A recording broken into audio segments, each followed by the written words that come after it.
he'd gone under the instruction and direction of the doctor to have some blood tests done. And the blood letter, the girl at pathology, the blood collector, could not find a vein. You don't have a vein, she said. Well, of course, he did have a vein, but she couldn't actually get response from it. So she said to him, go home, drink a couple of litres of water and come back. And that's what he did. He went home, drank a couple of litres of water, processed the water as well, and went back, and there was no problem at all to find the vein, to get the blood. All he needed to do was drink more water. She had gone to donate blood, not to have blood tests, but to donate a quantity of blood. And the directions had said before going, be sure to eat a solid meal within a couple of hours prior to arriving. Make sure it's savoury, don't have a meal of sweets. Before coming, make sure you have had plenty of water during the day. And so off she went to give blood. But it seemed terribly slow while she was sitting there in the chair. And they said, pump some more. So she pumped some more. And gradually the container filled with blood and her donation was given. But while this had happened, others had gone, come and gone, and she was just there. And the instruction for her was to go home and make sure you have plenty of water and be active. Recently, we spent a week with Rochelle and their family, and up where they are, the drought has been taking its toll for quite a long time. Many of the districts that we'd driven through had paddocks that were bare. They were like rock with not a sign of grass anywhere. So it's been quite tough. And you can see the effects when there's no water or very little water. And we could see what effect it was having in Rochelle's home as soon as we walked in. At the sink, they have a double sink, one large and one small, but at the sink, sitting inside the larger sink, was a plastic basin. Any hand washing that's done is done over the plastic basin. Any veggies that are washed over the plastic basin. That water is then taken outside and lovingly placed, perhaps on some herbs, perhaps on a fruit tree, but out in the garden. And then it comes back and it's time to wash up. Washing up is done not in the sink but in this basin. Every drop of water that is used at the kitchen sink is caught and used again. It doesn't just go down through the plug hole and out to the Netherlands, out in the paddock. You don't have to go very far down the hallway to the bathroom. And you know how when you go to have a shower, those of us who stand up to have a shower, the water is caught, the water takes time to get hot, depending on how far the hot water service is from where your particular shower is. Even though the hot water service is just outside the shower that we use at Rochelle's, it seems to have to do a lap around the house before it actually gets to the shower. So there's a deal of water just runs away. So guess what's under the shower? Another one of these plastic basins. You know, the ones that are quite flexible, 2 handles you can carry together, that kind of basin, container. So that water is caught. Now, others, but not me, others actually stand in that basin so that any water that they do use to shower themselves gets caught in either that basin or another one that's there. There's 2 in the shower cubicle. The clean water, depending on how clean it is after a person's showered, but the clean water that came through cold is lovingly carried to the toilet and put in the toilet cistern so that after several uses of the toilet, it can be flushed through. So it's not flushed every visit by everybody. There's a time and a place for that. The effects of the lack of water are being seen very, very clearly just in normal household things. In fact, it's got to the stage where the kids think that a pommy bath is the only sort that they like to have. It's quicker, it's less fuss. So they are having very irregular showers or baths. I do have a photo of the 3 kids in 3 of these tubs sitting in the shower cubicle with their ration of water, and that's their bath, each in a little basin. So there are ways and means of conserving when you have very limited water. It's precious, and you don't realise how precious until it's missing. It's also essential. And most of our life's tasks or operations involve it. We wash our food, we wash ourselves, we wash the dishes, we wash our clothes, we water the garden, sometimes further afield, trees that need water. We drink it, we use it for cooking. Water is essential. And you and I, believe it or not, people talk about, they've got water on the brain. Well, we're about this much, from there down, about that much proportion of water. It's essential that we get it. Water is also a remedy for many ailments. A fever, whether externally or internally used, water is highly valuable for such things as fevers or kidney stones or infections. The list goes on and on of many ailments that water can fix. The other day, it got to the stage where we needed more water in our tank. And so Rex made the phone call, and turned out to be a neighbour chap came and brought us a load of water. And we feel as though we're living again now. It's not quite so critical, but unless it rains, we're going to run out. In our modern world, we're inclined to listen to the forecast. And when I listen to people on these phone-in chat sort of sessions on the radio, it's nearly as if people expect that the experts will know, and somehow when they say that yes, there's rain coming on Thursday, that they have the power to make it happen, when all they're really doing is reading what the sky has to say and what the air has to say and predicting on past experience what could happen. It's not within their control at all. They don't have the power over such things. And I have heard forecasters, when they're having a chat with the local radio announcer, apologise. No, I'm really sorry. There's no rain on the horizon. Well, they might be sorry, but it's not as if they can actually change it. It's something beyond our power, beyond our ability to actually control. In the ancient world, people also had their way of trying to understand the world around them. And it got to the stage where they were kind of honouring their own ideas and honouring their own opinion. And in the end, these sort of belief systems gradually turned into real belief systems. You would have heard of Baal, the god Baal that people worshipped in the ancient world. This god was the god of storms.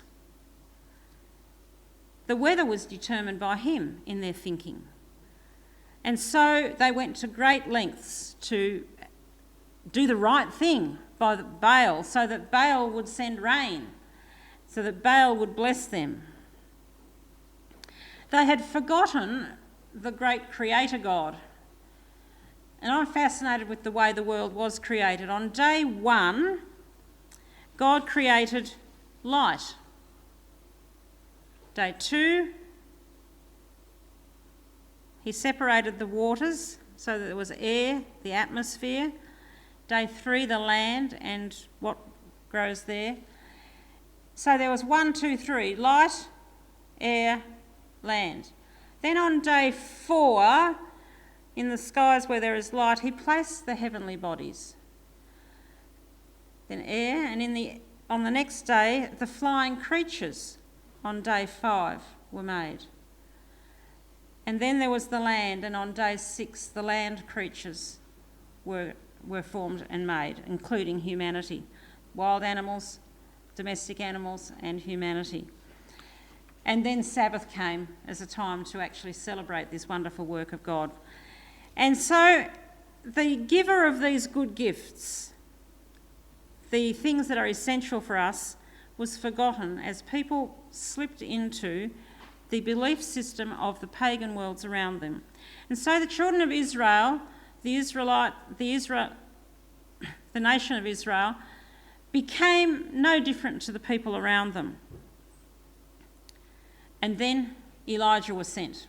God spoke to Elijah and he said, go to Ahab. Now Ahab was supposedly God's representative, the king of Israel.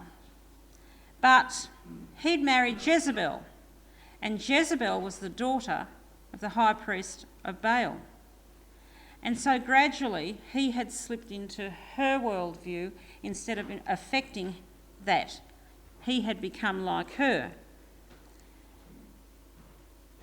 Elijah went to King Ahab. He marched into the palace and he made a prediction, an announcement, a proclamation nearly. In 1 Kings chapter 17 we read of this story. 1 Kings chapter 17, and in the very first verse of that chapter,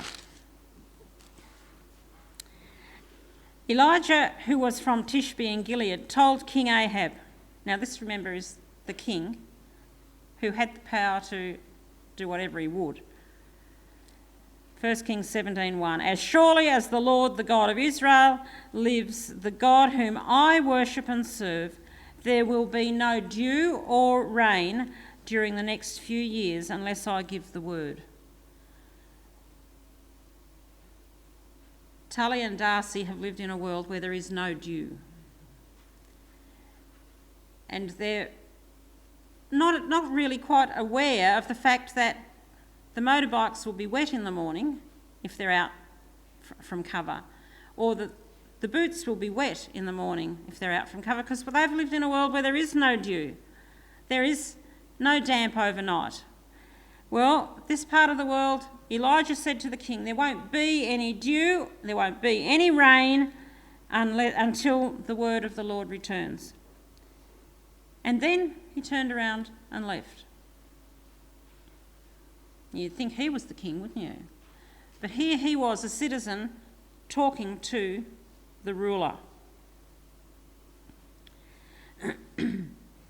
And God sent him to the creek across the other side of the Jordan, the brook Cherith. How would it be if the crows, that are scavengers and ravenous for food and always scrounging around looking for it, how would it be if they brought you scones in the morning?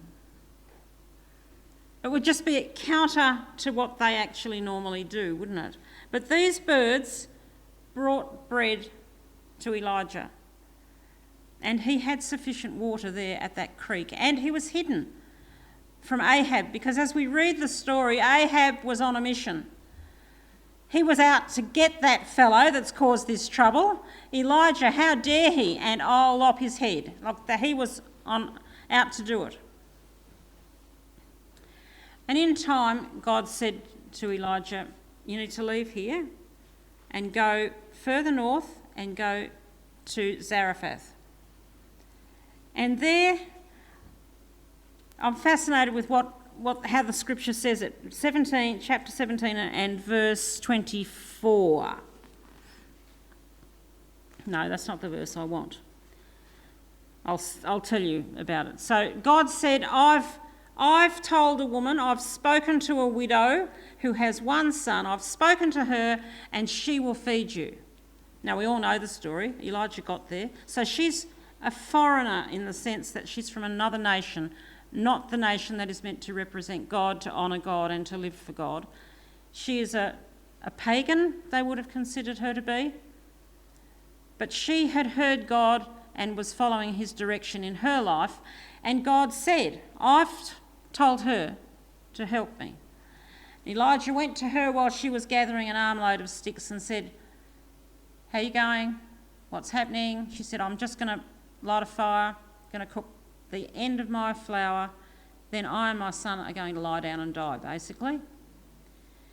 And Elijah, I've pondered this ever since I've been a little kid. He said to her, go and make some bread, but bring it to me and feed me first. It wasn't that he was selfish, even though that's how it sounds. This was all part of God's toing and froing and testing of what was to happen. And she did that, but there was bread sufficient for her and her son. And every day, while she was trusting in what this prophet said, God provided for her. And then 3.5 years down the track, Elijah was told by God to head back to the palace. Now, remember, Ahab had been wanting Elijah's head.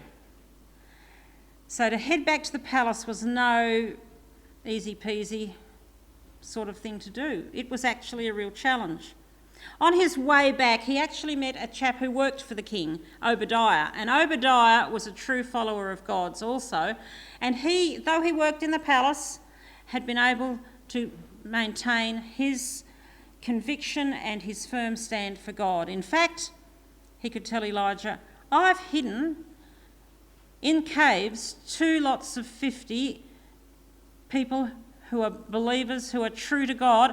I've fed them. Now, when I think about it, if he worked in the palace and there's drought everywhere else, he was probably feeding them Ahab's provisions. Whichever way, he was looking after these people. He was a citizen of the heavenly kingdom and he was making a difference right where he was. So Elijah gets to the palace after this encounter with Obadiah and Ahab greets him. Oh, hi, how are you, you troubler of Israel? You're the problem. Elijah stood tall. He said, not me, it's you. And then, as if he were in charge, he once more said to the king, gave him a direction, a command. King Ahab, I'll meet you up at Mount Carmel, and you'll have the priests of Baal and the priests of Asherah up there as well, and we'll see whose God really is the true God. And he was on his way. Now, Mount Carmel was an elevated area that could be seen from most of Samaria, from most of the district. So even if not everybody went there, it would have been noticeable what was going on. Let's turn to chapter 18, 1 Kings chapter 18, and look at verse 20. So Ahab summoned all the people and the prophets to Mount Carmel. He did what Elijah said. Then Elijah stood in front of them and said, how long are you going to waver between 2 opinions? If the Lord is God, follow him. But if Baal is God, then follow him. And there was complete silence. So the proposal was put. All right, the prophets of Baal can go first. I will follow, Elijah talking. The God who answers by burning the sacrifice is the true God. So there were 450 priests, prophets of Baal, and 400 prophets of Asherah. So that's 850 leaders of the people. They're getting ready to have the showdown. Midday they started. They built their altar, they put the sacrifice on it. They prayed to their God, they sang to their God, they danced around the altar. I dare say there were people trying to sneak in a flame, a torch to light the altar. 3 hours later, it was Elijah's turn and nothing had happened. Elijah took 12 large stones. He built an altar. He put timber on top of the altar. He took the second bullock that they had there and put it up as the sacrifice. Then a ditch was built around the altar, and 12 large containers full of water was poured over the altar. There was a trench around that was full of water.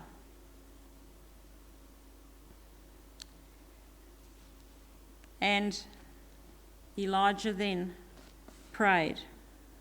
And it'll be right, I won't put the verse number down here. Here it is. Verse 37. Elijah's praying. O Lord, answer me. Answer me so these people will know that you, O Lord, are God and that you have brought them back to yourself. Elijah knelt to pray, and I think it would have been very easy to say, God, you better send the fire or I'm mincemeat. It could have been very easy for him to say, I'm out of here if this doesn't work, but he didn't. He said, God, this is about you. This is about your name. This is about honouring you as leader of the children of Israel, the nation that you have brought out. Back in Deuteronomy, they've been told to teach their children, to teach their family the ways of God. They've been told to live and obey if they were going to receive the blessings of God. The land would provide for them, provided they followed God. But they'd sort of become like the people around them. And so the challenge was on.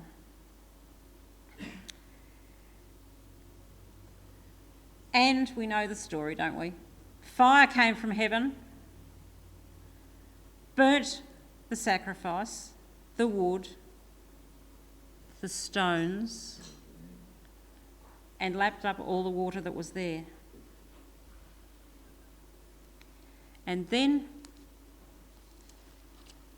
now that it had been demonstrated very clearly who the true God was, Elijah knelt to pray, looking out over the Mediterranean, and he said, God, please send rain. And his servant ran out, and there was not a cloud to be seen. No rain, no sign of rain. He couldn't give a good forecast. He prayed again. Servant went, servant came, still no rain. 7 times. And then on the 7th time, when the servant came back, he said, I can see a little cloud about the size of my fist.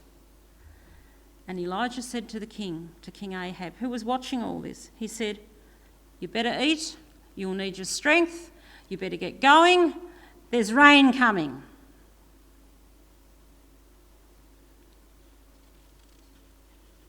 There was an amazing act of grace performed on the part of Elijah at that stage. You know, he could easily have said, well, God, you've demonstrated, the people have seen, they'll believe now. But he did more than that. He said to the king, rain's coming, and sure enough the rain did come, and it teemed and it pelted, and the king was having trouble getting back to the palace, and Elijah ran ahead, holding the reins of the horse, and ran ahead to lead the way through the dark, through the rain, back to the palace. But he didn't go inside the gate. He stopped there, and Ahab was home, and he collapsed outside and slept. It had been a big day, emotionally draining. He'd done a lot for God that day.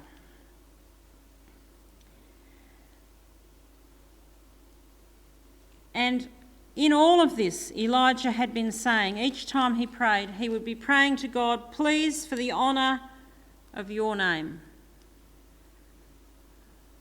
I've got some questions I ask myself, and I'll put them out there to ask you, so that you can go on your way to consider these things and think about your own self and your own prayer and your own trust in God.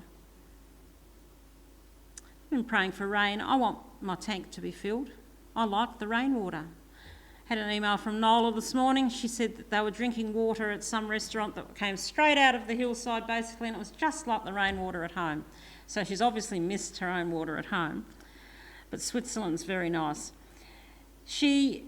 And also, when I pray for rain, I'm thinking of Rex and the hard work he does and his animals, and they need grass, and, where to from here for them? Repeatedly, Elijah was saying the same thing. In chapter 19, verses 13 and 14, it says, when Elijah, he wrapped his face in his cloak and he ran. That's not the bit that I want, but we know the the story. It was for the honour of God's name. Do I pray that way? Is that what I'm thinking when I pray and say, God, please send rain? Am I thinking, God, please send rain so that the people here in Bega will know that you are God, and that as they trust you, that they will know your power, that they will know that you are the one who sustains us. Water is essential for everyone, not just you and me, for everyone. And it can only come from God. And the other fascinating little bit of trivia that I think is amazing is they maintain there's no more water on the planet now than there ever used to be. And the water that we are drinking today was probably the same water that was around when Jesus was around. It was the same water that was used to wash the dirty feet when people travelled on foot in the Middle East. Same water that was about the time of the flood. It's just recycled and recycled and recycled. Just a little piece of trivia. But we do need to rely on God for it. In the good times, when we're on the mountain, when we're winning battles, when we're scoring points, it's easy enough to be loyal to God. But when we're tired, and we're hungry, and we're thirsty, our humanity cuts in very easily.